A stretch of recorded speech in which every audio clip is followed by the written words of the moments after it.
All right. Welcome everyone to kind of the workshop number one in our UXR series. This is a partnership between UWUX and UW Blueprint, two student organizations here at the University of Waterloo. And today we'll be learning a little bit about user experience research. My name is Gabby, and I'm a user experience researcher at UW Blueprint. And I would like to take this opportunity to welcome some of the other panelists / speakers that we have at this workshop today. Lauren, why don't you start us off? Yeah, hi, I'm Lauren. I'm part of the user research group with UWUX, and I'm in 1A in my co-op right now. I'll pass it on to Anthea. Hi everyone, I'm Anthea. I'm also, along with Gabby, I'm a UX researcher at UW Blueprint, and I'm currently in Waterloo, actually on campus, and I'm in my third 3B semester of Global Business and Digital Arts. And Serena? Hello, my name is Serena. My pronouns are she, her, and I'm the UX research lead and branding coordinator for UWUX. Awesome. Those are kind of our four representatives, two from UWUX and two from UW Blueprint. This is going to be today's agenda. We'll be first kind of going through some interactive introductions portion on Slido. So if if the Slido link should be put into the chat, anyone is welcome to click on the link and join our Slido. We'll be talking a little bit about what program we're coming from, just to kind of see the diversity of students / individuals that are here to learn more about user research. Afterwards, we'll kind of proceed with the workshop, first looking at what is user experience research, how it's used in industry, as well as how it's used within UW Blueprint, and looking kind of like the difference between the two. And lastly, we'll have a little bit of a fun Kahoot session where if you win, you'll get bragging rights. As well, we'll have a Slido Q&A at the very end for any questions that you might have about user research. And lastly, there'll also be a little bit of an announcement from UW Blueprint. So yeah, if everyone wants to go on to Slido, I might actually have the tab open if I can. Yeah, if you want to go ahead and fill in the poll, I guess I can fill in mine.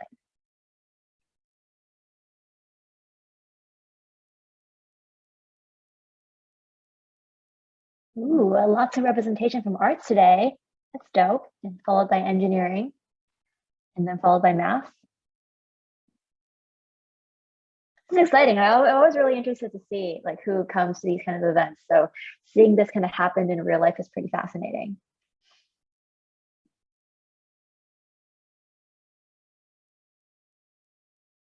Cool. Yeah, what's your experience with user experience research? So yeah, I mean, anyone of any level can come to this workshop and learn a little bit, because we talk about a myriad of things, right? Talk about what UXR or what user experience research is. We'll talk about how it's used in kind of like the industry context. So we'll pull in an example job description. We'll look a little bit into what a day-to-day of a user researcher does. And we'll even look at some standards established by the NN group, which you'll find out what it means. I will answer the poll as well.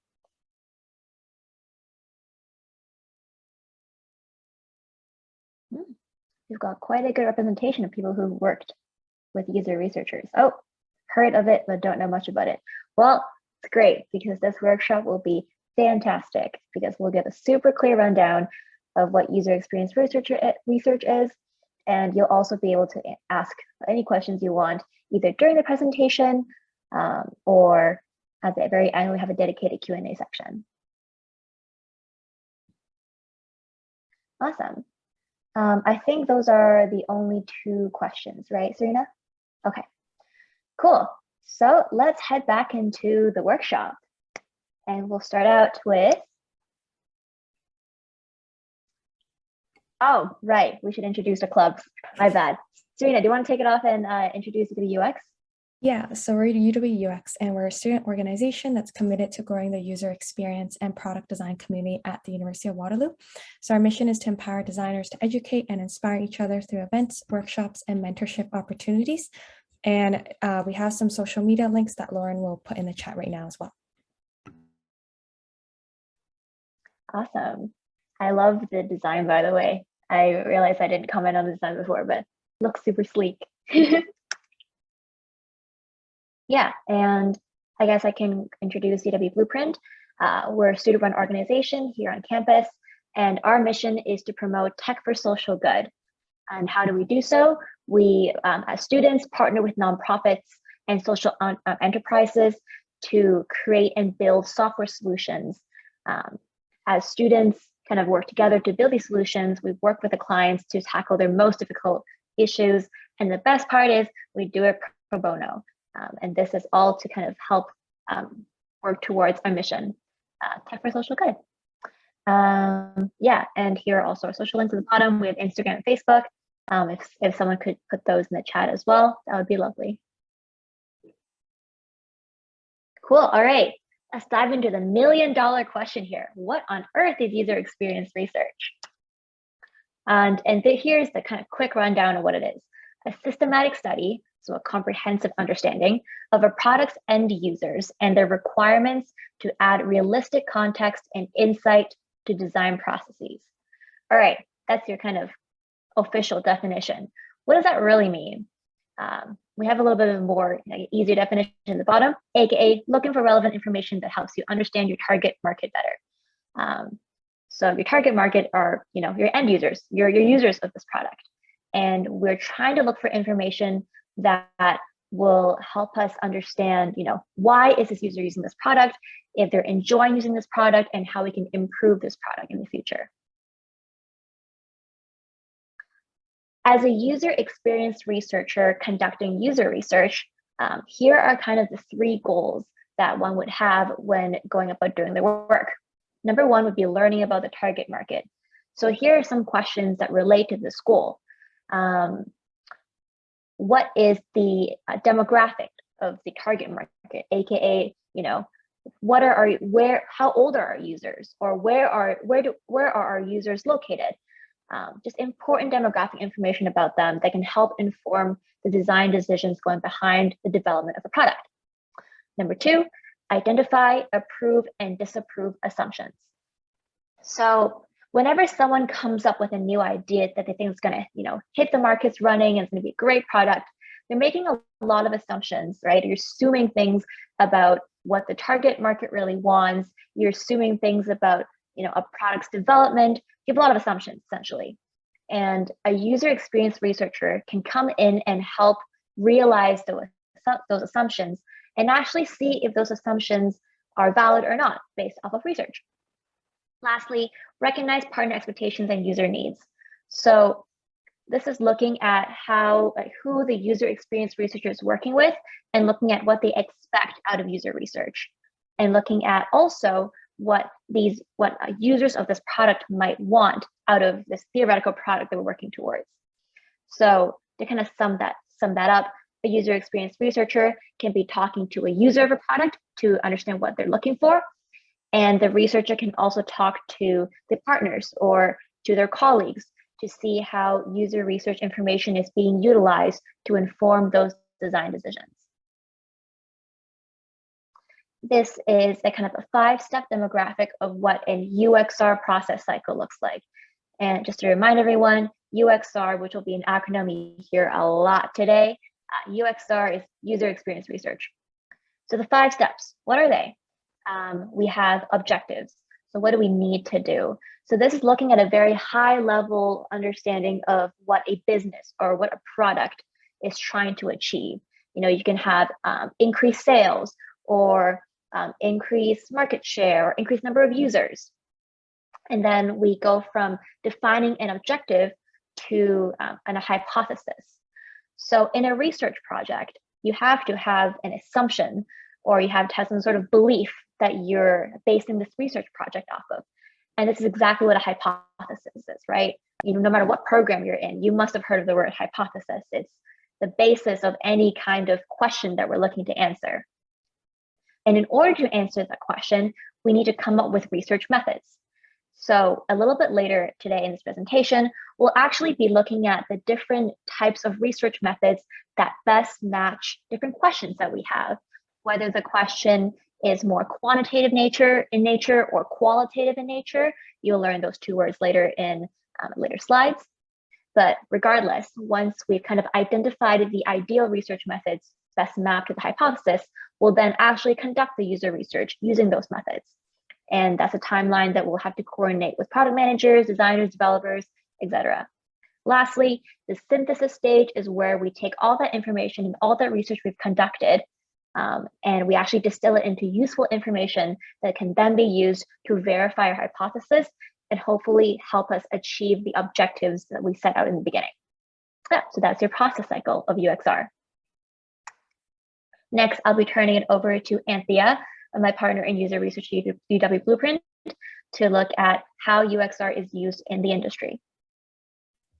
Hi everyone, I'm Anthea again, and I'll be talking more specifically about how exactly is UX research, UXR, used in the industry. So generally, UXR doesn't work in a silo, you don't work alone. You'll usually find yourself working, as a UXR, working in parallel or adjacent to cross-functional project teams.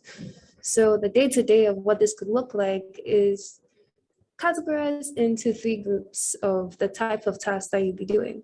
So those are immersing yourself in the business context, conducting research, and doing analysis and sharing those research findings. So immersing yourself in the context, it's about immersing yourself in the context of the project which you're doing research for is important to understand what exactly the team is doing so that you can identify opportunities for research that align with their design and development goals.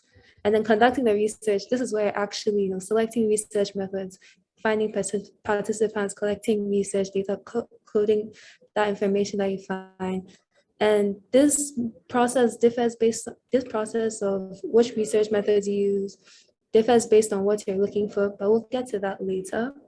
And lastly is doing the analysis and sharing that research and it can be in a variety of ways, sometimes statistically, sometimes coding, and sometimes presenting info in the context of the team or the business meetings through giving your inputs during decision-making or during discussions.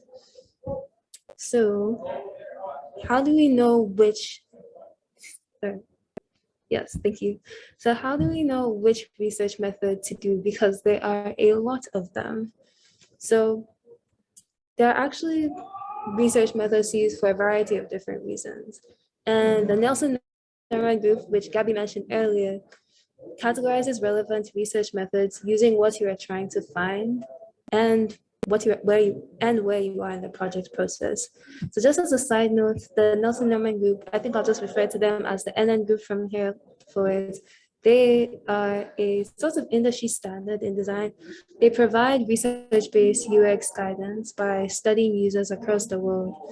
And they're a very good resource if you're interested in learning about UX research or just want to learn how to make more informed design decisions as a designer if you identify as that. So next slide, please. Thank you. So they categorized research methods into these 4 categories based on what stage your team is at and what you are trying to learn. So based on that, your research goal can fall into one or more of these 4 categories. So the first one is discover. Well, in general, all of them are discover, explore, test, and learn.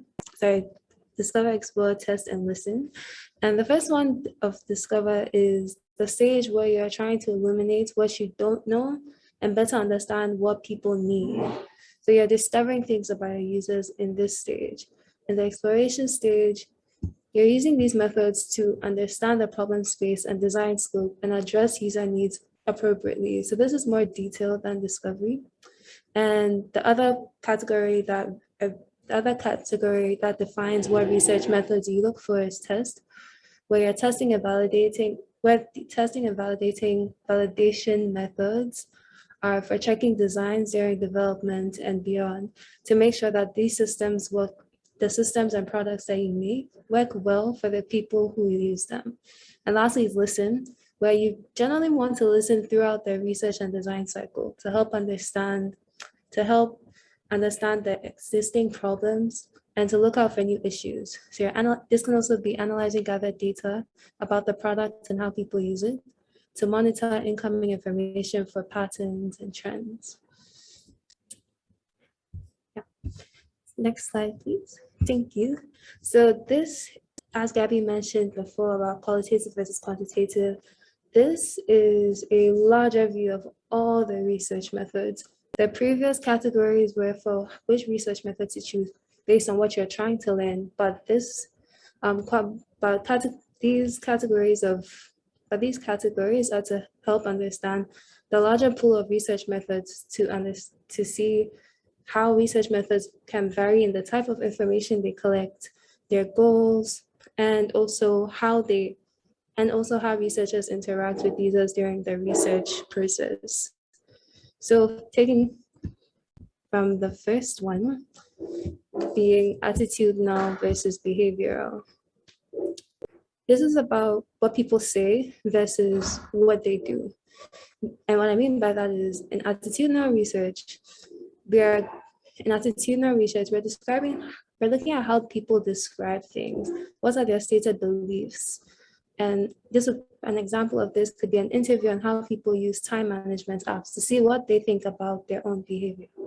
But behavioral research is more about what people do. This is more different because people can tell you things about themselves, but what do they actually do? Because sometimes what people say and what people do, we'll find often in research, is not the same. So behavioral research teaches us these things of what people actually do and how they actually behave, even if they are not aware of it. So the next way that research methods can be differentiated is whether they're quantitative versus qualitative. And this is beyond the numbers versus words. Qualitative is about, numbers versus words. Qualitative is more descriptive. So you're collecting information about users' behaviors and attitudes by observing them directly. And it's a bit more different than the regular differentiation between the two, because in qualitative, while you are carrying out qualitative research, you can adjust the research method based on feedback you get from the user that you're interacting with.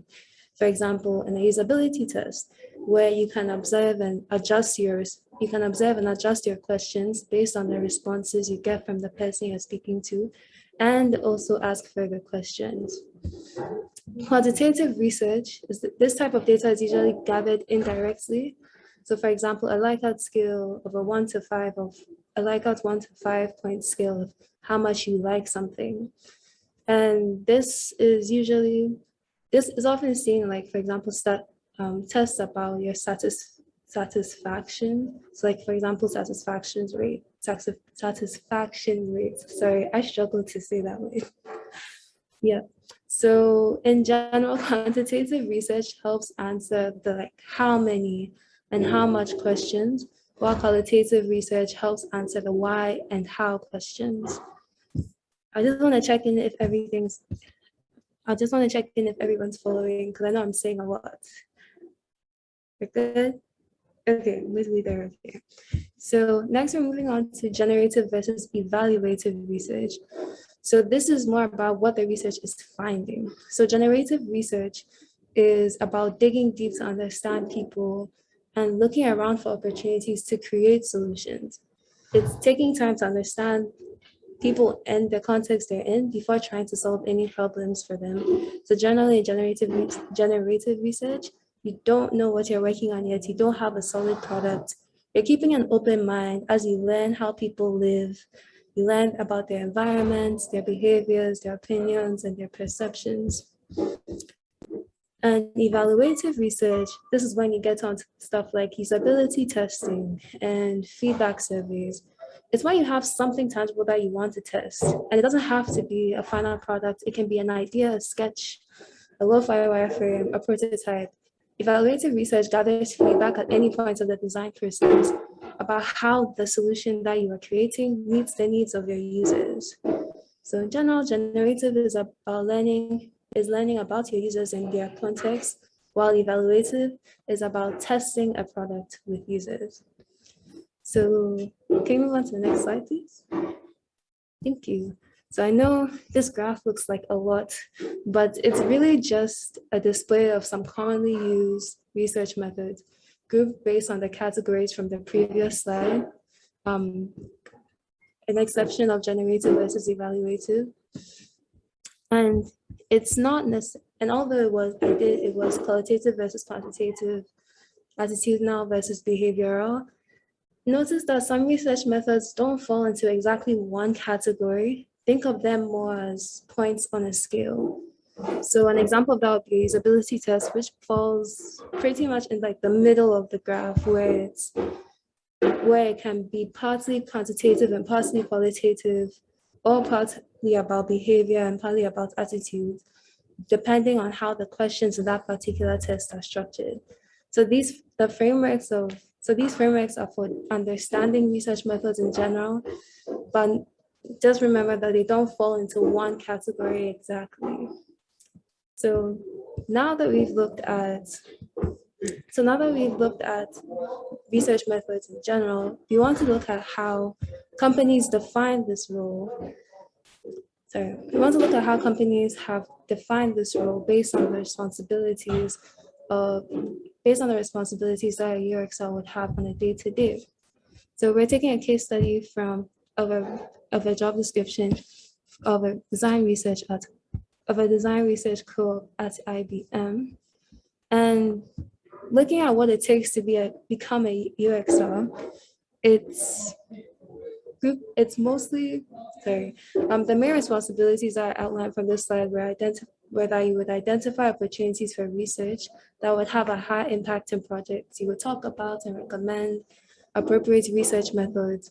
You would find participants and carry out research, and then you analyze what you find in research and communicate your findings in a way that's meaningful for your team to use. So some of these requirements are things you've already gone through in this workshop, and a lot of skills build on things that you already know how to do. So note that a design and research related degree is not a requirement here, because there are many pathways that lead into UX research and many ways to learn UX outside of traditional school. So if you don't know where to start, don't worry, we'll leave you with some resources at the end of this workshop for you to continue your learning at the end of this workshop. So thank you very much for listening. So now that we've talked about what UXR is and different types of research methods, I'm turning it over to Lauren and Serena to tell us why it's necessary to UWUX. Thank you, Anthea. So let's talk about why is UXR used in the industry. So moving to the next slide, UXR is critical because at the end of the day, we're not the users. And if the product we're building doesn't match the user expectations, then no matter how beautiful it is, it won't actually matter because people won't be using it, right?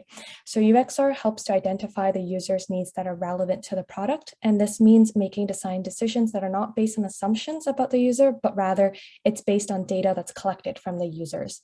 And users' input is key. And without it, organizations can risk creating products that fail. So for instance, designing products, as we know, can be costly. We need designers, we need developers to get the interface up and running. But what can actually be more costly is not having UX researchers on the team. Imagine having a product designer, they design the lo-fi to the mid-fi to the hi-fi, and then having the developers spend hours building the app or the website or whatever it may be, only to realize then that the finished product they're building actually isn't meeting the user's needs. It would actually then be more costly to go back and redesign everything than to conduct research throughout, to test a product and continue to keep iterating on it to ensure that it's actually meeting the thing that it's designed to do. Especially if we're designing for people with accessibility concerns, asking users with lived experience will provide more tangible insights than designing how we think that they may need it. So rather than designing for users, we should really be designing with users. And all this is to say that user experience research shouldn't be made as an optional thing or something that's only to be done when there's time or budget, but actually it should really be an essential part of the product design cycle. And I'll pass it over to Lauren to talk about the next slide. So adding on to what Serena said, as Nielsen and Norman said, UX without user research is not UX. As we have also seen from a McKinsey report, 70% of buying experiences are based on how the users experience they are being treated. And after just a single bad experience, 32% of users will leave a brand that they love. Not meeting users' needs to get a higher acceptance is the outcome behind 70% of projects failing, according to a Forrester report.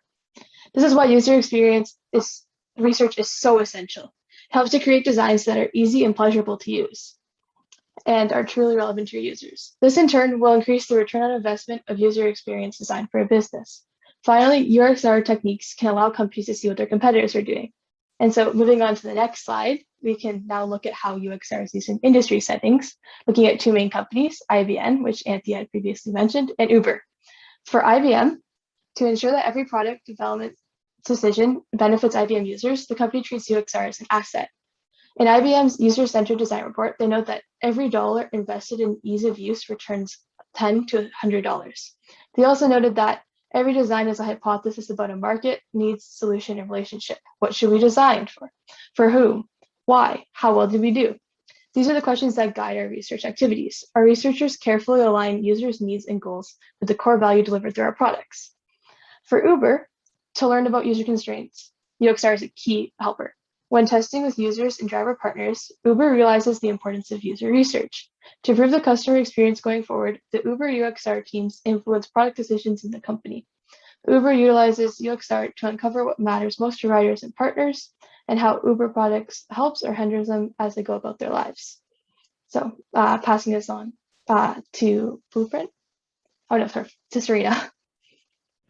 Yes, thank you, Lauren. So now that we have an understanding of what is UXR, how it's used in industry, and why is it used in industry, let's now talk about why we use UXR for UWUX. So at UWUX, we do three core things. We identify user experience research opportunities, and that comes in the form of events or workshops. We develop a set of resources for our community, as well as educate our internal members about what is UXR and the value of UXR. So moving to the next slide for the first aspect, as UXR is still a relatively new branch within UWUX, it's crucial that we actually identify what UXR events and opportunities our community would like to see. And as we have learned from our slides before, we're not our users. And so the very first thing that we did to build this branch was to go out and talk to our users or people in our community to get a better sense to how we can develop this. And when we first started this branch, one of the key questions that we actually had to determine was who were our users, because a lot of our existing community members in UWUX were engineering based. And to better understand this, we did some environmental scans and we looked at a previous pilot UXR event that was done. And we also organized a panel event called Pathways to UXR. And it's actually available on YouTube. So if you want to check that out, feel free to. And that allowed us to do some marketing as well as outreach to different faculties and programs that weren't typically part of our UWUX audience base. And from this event, we were able to kind of get an understanding as to what type of audience are coming to this event and what type of events would they like to see in the future. And at the very end of our event, we actually collected some feedback from having surveys, and we did a few interviews to better understand as well and develop our research strategy. And this is something that we're continuing to do, and we're really excited to continue building this branch. And so at the very end of the event, we're actually going to have a little survey for you to fill out to better understand your experience. And if you have any feedback that you want to give, feel free to absolutely do so as well. And then we'll move on to the second aspect for Lauren to talk about. So the second core UXR aspect we do is develop UXR resources for the community. We have a Notion page where we continuously add resources all around UXR, from blog posts to YouTube videos to articles to help those who want to transition to UXR. At UWUX, we hope to help bridge the gap between those wanting to transition and jobs in the industry, as well as we know how difficult it can be to get one's foot in the door. We also organize and facilitate events like this one and past events to involve our community as well. And so lastly, moving on to the next slide, within our internal team at UWUX, we help to provide quick interactive lessons and discussions about UXR to help improve our team's knowledge about UXR. We believe that before building our UXR community, we first must build a team that understands and values that UXR is critical. This in turn helps to align the team and is reflected in the community. The team can then also apply some of this understanding to the work we do in the club, like events. We also do quick pulse survey checks internally to collect some data and generate key insights to inform the next steps as well. So passing it on to Blueprint to discuss their club. Yeah, so turning it over now to UW Blueprint, how and why is UXR necessary to use within UW Blueprint? So to give a little bit of context, UXR at UW Blueprint is a supporting role on some of the client projects that we take on. So as mentioned before, UW Blueprint is a student organization that partners with nonprofit organizations, and together they work on software solutions that help address a problem that the nonprofit has determined to be a problem. And to give you two examples actually of projects that we are working on, I will actually start off with a case study or a kind of a rundown on how user interviews are informing design decisions done for a product as requested by CCBC or the Canadian Children's Book Centre, while Anthea will be going over another project with Rowan House and how a competitive analysis has helped inform the kind of beginning design phases of the project. CCBC, as prior mentioned, stands for Canadian Children's Book Centre, and their mission is to promote Canadian literature to young readers and to get them to read books. One of the purposes of CCBC's website is to promote creators like authors, illustrators, and etc., and get their names out there so that when educators or when other nonprofit organizations are interested in hosting a workshop on Canadian literature, these interested, we call them bookers, can go onto CCBC's website and search for creators. Creators that can come and host and lead a workshop for educators, nonprofits, etc., and yeah, continue to empower creators in their craft. So as we're creating this platform, right, we have the goal of how are we going to help surface creators to bookers? How are we going to showcase creators on the platform? How do we facilitate the searching process for bookers who want to look for creators for a certain kind of event? So what user interviews help us do is to verify a lot of the assumptions that we make about both user groups. And as you may remember, assumptions, challenging them, identifying them, and actually verifying them are one of the 3 goals of a user experience researcher. So on the creator side, we want to learn more about, what are they looking for? Are they looking for specifically to lead workshops? Are they looking for an interactive portion with the audience that they're pitching to? What is the age group for the audience that they feel comfortable presenting to? And on the other side, when we look at bookers, which are essentially event organizers that are interested in booking a creator, what do we know about them? What are they interested in getting out of from a creator? Are they looking for just kind of a virtual presentation done remotely? Are they looking for an in-person session? Are there any travel costs if it's an in-person event? So looking at a lot of the pain points and the kind of current flow between a creator booker. So all the way from the beginning, when a booker is planning an event and looking for someone to lead a workshop, all the way to the end when the creator actually completes the workshop, we take a look at the entire flow and we see how the Canadian Children's Book Centre's platform can help facilitate that partnership between the 2 user groups. And to really address that problem, user interviews have been a great help in informing our design decisions. Ananthea? Yeah, and next I'll be talking about Rowan House and how competitive analysis has been helping in their project team. So for some context, Rowan House as the nonprofit organization that we've been working on this project for, offers emergency shelter and domestic violence services across southern Alberta. And one of the ways that they offer services is through education. So Rowan House develops teaching information, develops content for people to learn about preventative measures against domestic violence.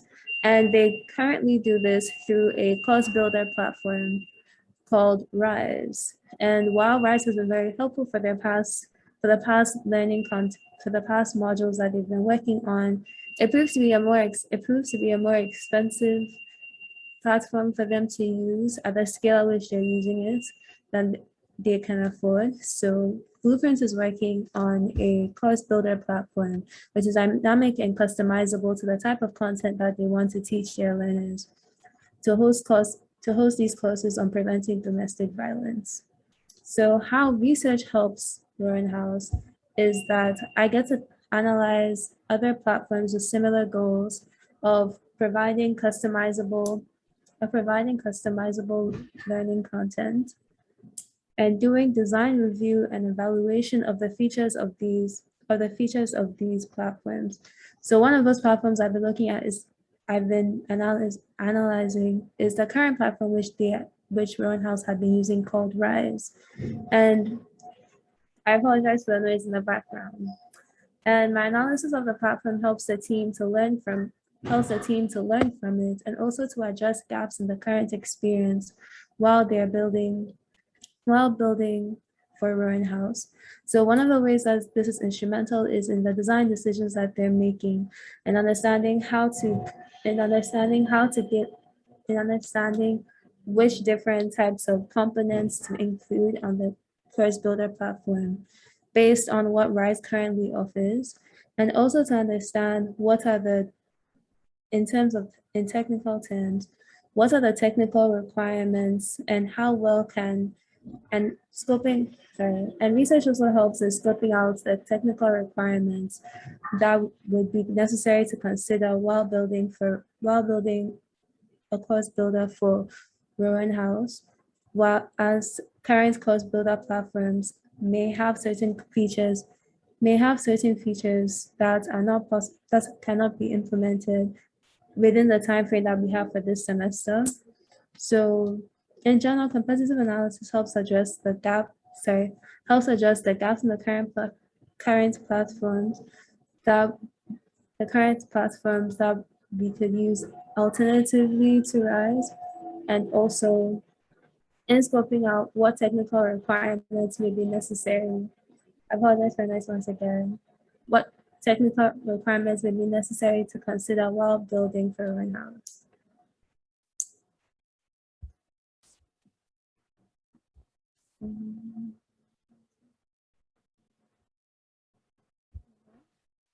Yeah, and for kind of the concluding portion of the workshop, we will have more references and resources on the topic to share. There will be a link posted in the chat to a kind of a curated collection of resources that both UWUX and UW Blueprint have been working together to provide. This will hopefully give everyone here today at the workshop a foundational understanding, if you don't already have it, of user experience research and how it's integrated with other teams, how you can learn to become a UXR, and how UXR is really important for the development of any product. So yeah, go check out the link in the chat for the resources. Yep, and there is a planned Kahoot. We are running a little short on time. So other panelists, what do you guys think? Do you think we should do the Kahoot and also the Slido, or just do the Q&A portion? Yeah, so we actually have no questions, which means that we're either explaining it really well or there's a lot of questions and we don't know what to ask first. So maybe we should do the Kahoot first. Okay, yeah, let's do it. All right. So for clarification, if people don't know where to ask questions, in the Slido on the tab, there's the poll tab and then there's a Q&A tab. So you can just ask any questions there.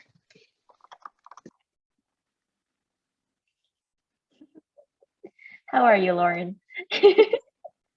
I can respond to that.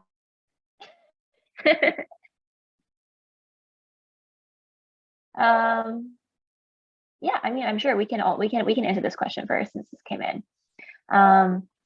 So for people, actually you can read my screen probably, but to read it again, do user experience researchers also work with UI design? So that's a great question, and it's important to remember that, yeah, UX researchers are very embedded into the development of a product, and that totally encompasses working with UI designers or UX designers. So an example of this would be conducting usability testing. So usability testing, to give everyone context, is where we bring a prototype to a potential user, and we look at how the user progresses through trying out this prototype when trying to achieve something. So say the objective is for the user to sign up for an account, and we have a prototype where this prototype will guide the user through what a website would potentially look like if a user is trying to sign up on the website.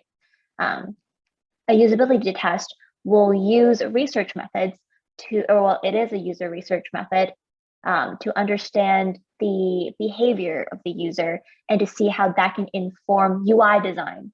So is the flow of the website apparent and intuitive to the user? Is the color scheme accessible and matching the user's expectations? Is the design of the website cohesive and pleasing to the user? So these are all questions that we would ask in a usability test that involves user researchers working with UI designers. Yeah, I guess we could just answer the questions since they're coming in now. What type of side projects can you do to get more experience in the field of UX research and or UI UX design? Anyone want to take this question? I can take it on. So for this question, I do know a lot of people have build experience and design through hackathons.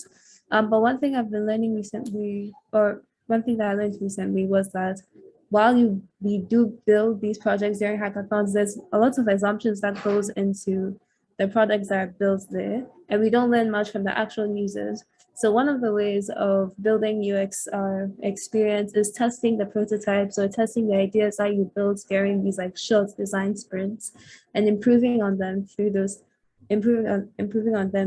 feedback that you get from those tests.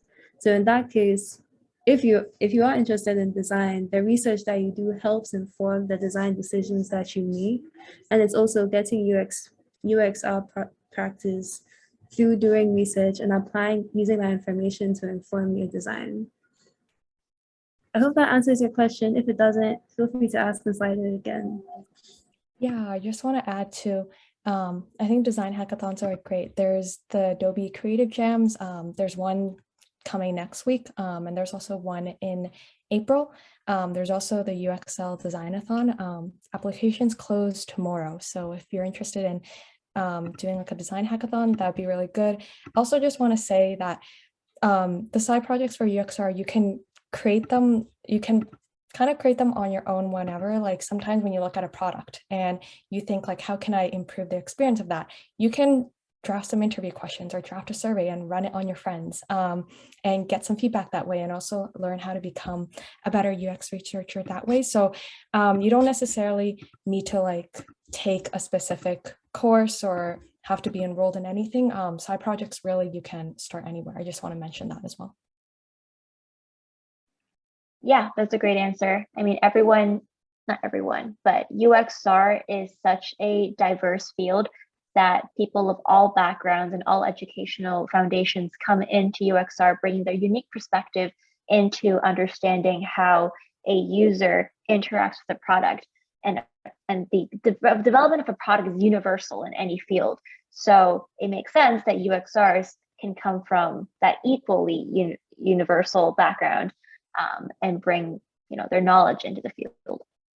I also wanted to quickly touch on what this question for what does a day-to-day of a UX researcher look like? So I can give you my definition of it, and I can also give you some resources of what, online, you can kind of learn it more. So as a UX researcher, Your task will mainly revolve around either actively working on a product that's been, that's assigned to your team. You can be working on multiple products assigned to multiple teams, or you can also be looking at exploring problem spaces. So I'll elaborate on this one a little bit more in that the last one is that, you might not have a product yet, but you have a problem that you've identified, right? Or someone has identified to be a problem. So your responsibility would be to conduct research, to understand more about the problem and potentially a way to solve that problem. And that can involve, secondary research, so going online and like learning more about the field. It can involve primary research, so talking to potential users, talking to your teammates, just talking to the people and gathering the right information to help you understand the problem space.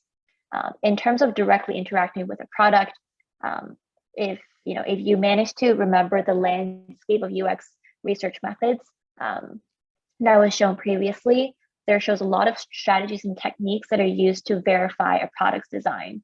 And the day-to-day would be looking at a product, understanding, or figuring out what you want to learn more about the product, what you want to improve about the product, and deciding the right research method and going about conducting them to synthesize the right information to guide the product development. Cool. I'm gonna skip this question for now. Does anyone want to answer what makes actually what time are we at? Okay, we're good. Does anyone want to answer what makes a good researcher?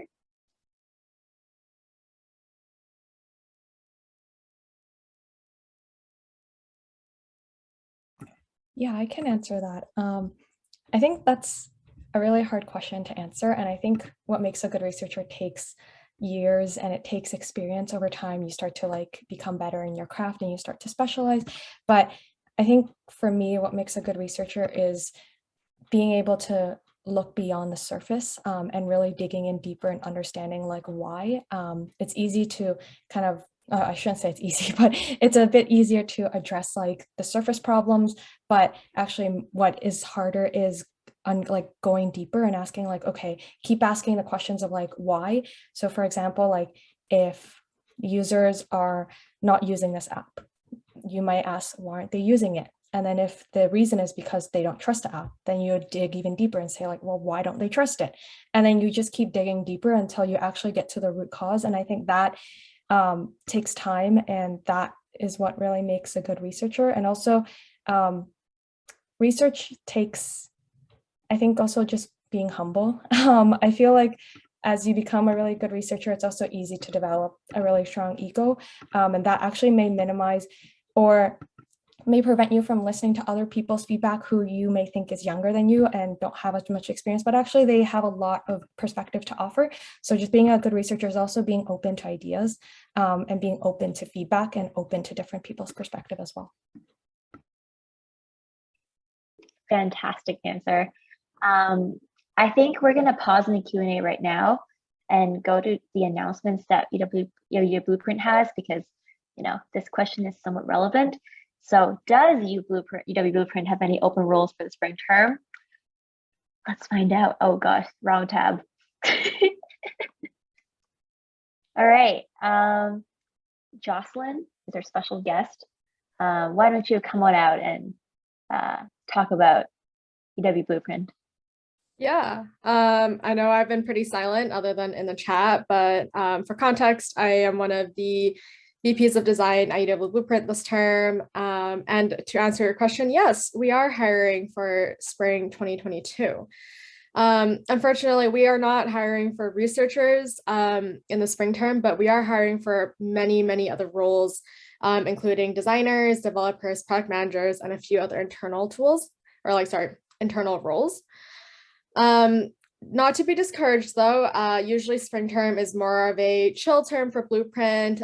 So even if you don't see a research role that you're interested in the spring term, fear not, we might open them in the fall or in the winter. So do follow our socials that are up on the slide right now, as well as linked in the chat to stay up to date. Hopefully we will be recruiting for research sooner rather than later again. But if you are interested in being a part of UW Blueprint in some other capacity, or if you are really, really passionate about research and you really want to do research at UW Blueprint, feel free to shoot me a message. I am on UWUX's Slack, or I don't know, find my socials somewhere and then we can talk. But we are not formally recruiting for it. But we're always excited to try and incorporate more research into UW Blueprint. So yeah, but otherwise we would love to have you as a designer as well. So any questions about UW Blueprint, I'll be happy to take those right now. Otherwise, I'll hand it back to our wonderful researchers to take on some of the rest of the UX research questions in the Slido. Yeah, and feel free to really reach out to anyone on this workshop today, as well as you can even just reach out to either UW Blueprint or UWUX's socials. And yeah, if you have any questions about UXR, joining Blueprint, just let any one of us know. But yeah, thanks, Jocelyn. Yeah, I also want to mention actually, as a sneak peek and something to look forward to as well, we'll be having a second event in the next few weeks, again, in collaboration with Blueprint, and we'll be bringing in some panelists, like UX researchers in the UXR industry who are coming from non-traditional backgrounds to talk more about UXR as well. So stay tuned and follow us on socials as well. Yeah, that'll be certainly a very exciting event.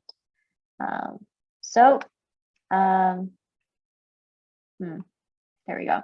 Yeah, this is kind of the end of the workshop, but yeah, thanks everyone for coming to the workshop. Really appreciate you spending the time here to learn a bit more about user research.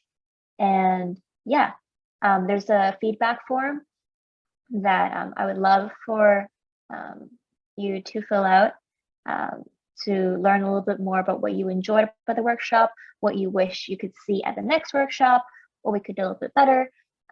Basically, feedback to help us make more UXR events that hopefully are better.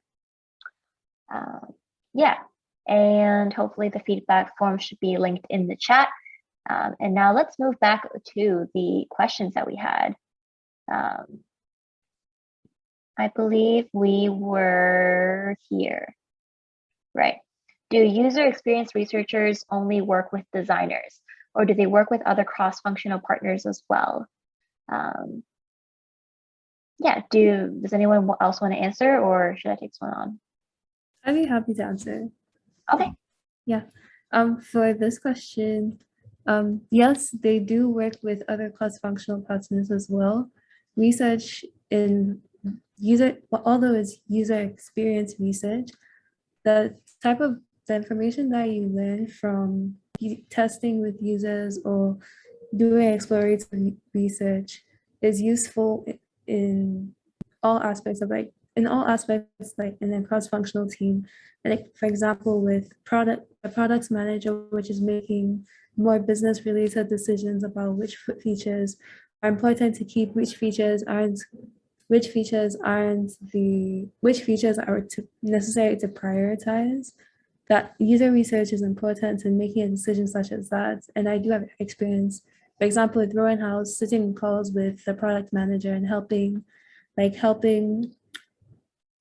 providing information that's helpful in the decisions that they make.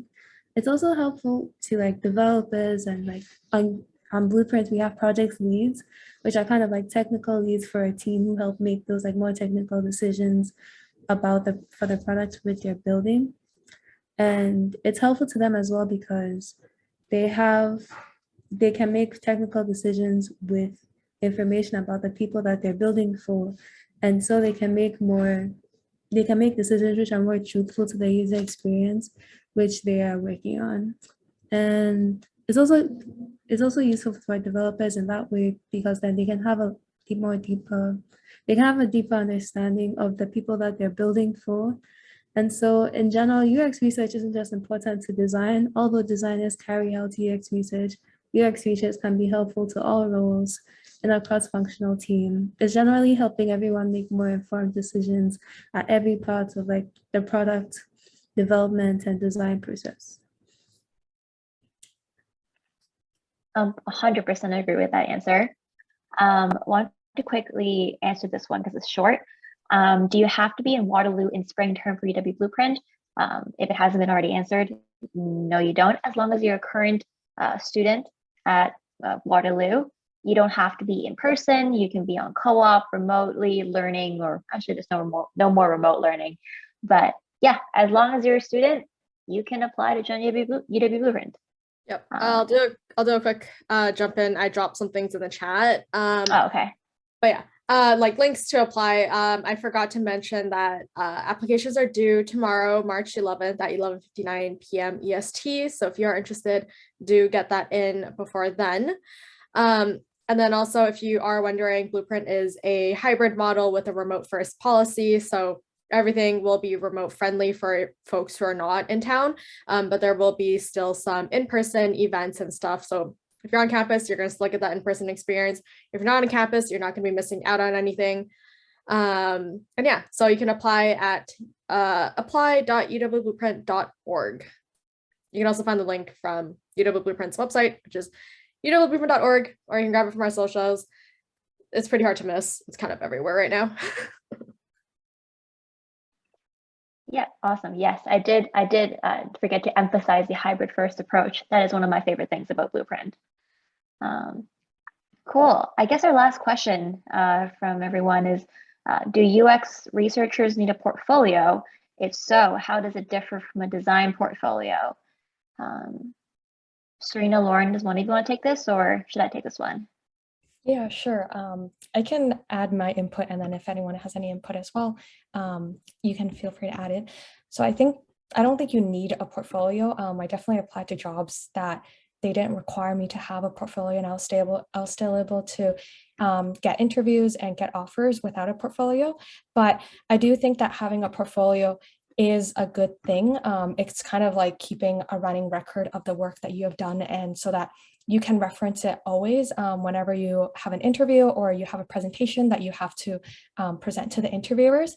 In terms of how it's different from a design portfolio, while design portfolio has prototypes and has like the mock-ups and the mid-fi to hi-fi and the iteration and changes, a research portfolio really focuses on the research insights, the research process, and the research methods, more so than the prototype, in my personal opinion. But Lauren, Gabby, Anthea, is there any different or any input as well?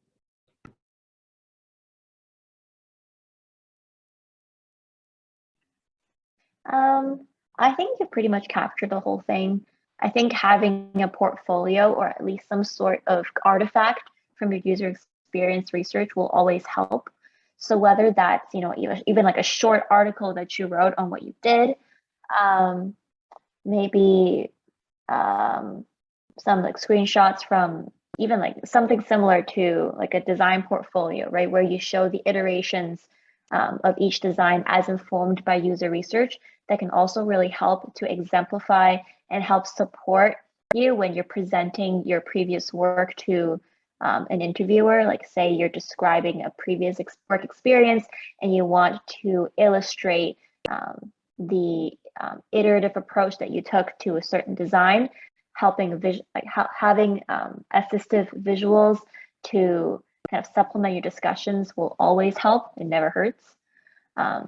I guess it differs from a design portfolio because it's less so focused on visual design and product design, and more so focused on the research and the kind of the thinking done behind those design decisions, if that makes sense. Yeah. I think just to add to, as we had mentioned, we're not the users. So if you ever have any artifacts that are like research, like users' quotes, that is much more effective when you're presenting than saying that you did X, Y, Z. So having something that demonstrates that is always a much better. Awesome. Are there other answers, or should we answer the last question? I'll give you guys 5 seconds.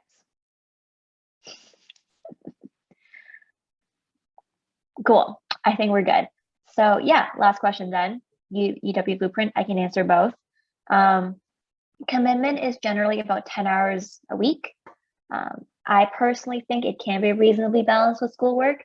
Obviously, if you're doing like 6 clubs and school, perhaps perhaps not. But yeah, if you think you can dedicate about 10 hours a week to Blueprint, and that hours can fluctuate depending on if you're working towards the end of the term where there's maybe a bit of crunch time, or maybe during the beginning of the term when you're ramping up to a new project, it might take a little bit more, and then during the middle of the project it might be a little less. But yeah, on average will be about 10 hours a week. I think it can be reasonably balanced, but yeah, I guess use your own judgment. And lastly, do you need much experience for the roles of UW Blueprint? No, not at all. You can definitely apply at any level. We actually, we do strive to build like a mentorship experience for any junior, I guess, designers, developers, product managers that come in. We try to pair them up with someone who's a little bit more experienced or has been on Blueprint for a little bit longer. We really believe in the value of like peer supportive learning, as opposed to just dumping you into a project and you figuring out yourself. We really like the idea of collaborative learning. It's a really important value within the club. So yeah, to answer your question, you don't need much experience. Come in with a reason of why you want to contribute to tech for social good, what got you interested in either design or product management or development. Then yeah, I think we'd be really excited to see you apply for UW Blueprint. There is a Medium article on UW Blueprint's Medium that tells you exactly what we look for in our applications. I will link it after I chime in really quick with my 2 cents, mostly because I'm the one screening all the applications. But like, if you are on the more junior side, we really just care about, do you care about being a part of Blueprint? Are you genuinely passionate about whatever role you're applying to? And like, that's all that really matters. Like, we don't expect people to be like geniuses or like amazing seniors joining us, and that's totally okay. So just come with a passion, be genuine, be authentic, and then it'll be fine. We do have limited spots just because we have high retention rates. So don't be discouraged, just keep trying. Some of our members took a couple of tries to get in. And then it is completely manageable at school. I've been on Blueprint for 11 terms and I've never had any issues with like not being able to handle my commitments. As long as you're trying your best and you're communicating clearly with your team, it's totally okay. And people are like understanding of like midterm season and final season. So I'll drop that Medium article that tells you exactly what we look for in our applications. And hopefully that'll help. Awesome. All right. I think that does bring us to the conclusion of the workshop. We were unfortunate. We're a little bit over time, so I'm not going to push on doing the Kahoot. But yeah, thank you everyone for coming to the presentation. This will also be recorded, so if you have friends that weren't able to make the event, let them know. We'll have a video out soon. I'll just stop sharing my screen now.